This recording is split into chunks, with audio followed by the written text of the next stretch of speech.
दुनिया में बिना किसी कमाते पुरुष के जीवन बिताना कितना मुश्किल होता है और ख़ास करके किसी गृहिणी के लिए।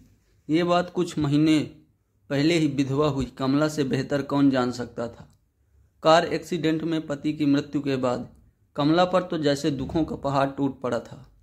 कमला की 2 बेटियां थीं जिनका पालन पोषण और पढ़ाई की जिम्मेदारी अब पूरी तरह से उस पर आ चुकी थी।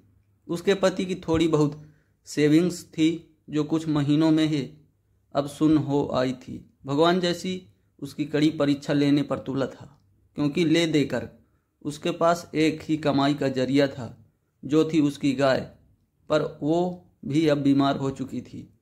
कमला को दिन रात बस यही चिंता सताने लगी कि अब आगे का गुजारा कैसे होगा, कैसे मैं अपने दोनों बच्चियों को खाना खिला पाऊंगी और कैसे उनको कपड़े लत्ते दिला पाऊंगी या स्कूल भेज पाऊंगी।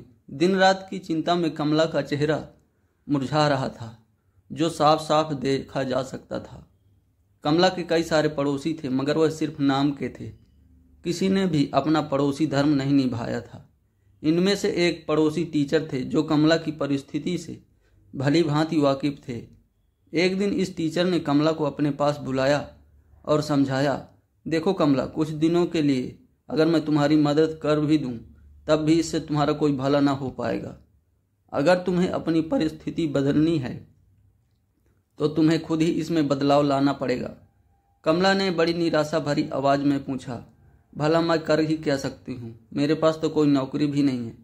टीचर ने कहा, नहीं नहीं कमला, मैं तुम्हें नौकरी करने के लिए नहीं कह रहा हूँ। मैं जानता हूँ कि तुम कढ़ाई बुनाई का काम बहुत अच्छा करती हो। बस इस काम में अपना मन लगा दो। जितना ज़्यादा कर पाओगी उतना यह काम करो। इसके अलावा तुम बाकी फालतू के खर्चे जैसे कि चाय का खर्चा कम कर दो। इसकी बजाय तुम लोग दलिया का पानी उबाल कर पी सकते हो। इससे चाय से होने वाले नुकसान से भी बचोगे और दलिया का पानी जो सेहत के लिए अच्छा होता है, ये तुम्हें कई और बीमारियों से बचाएगा।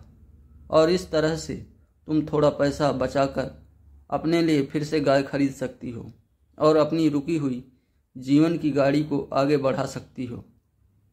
कमला को इस भले शिक्षक की बात में कुछ दम लगा। उसने वैसा ही किया जैसे इस टीचर ने उससे करने के लिए कहा था।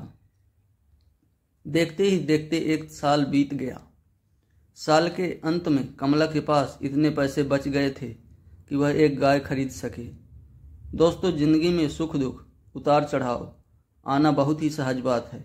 सुख आने पर हमें होश में रहना चाहिए और दुख आने पर हमें अपने आप को संभालते हुए उससे निकलने का रास्ता ढूंढना चाहिए।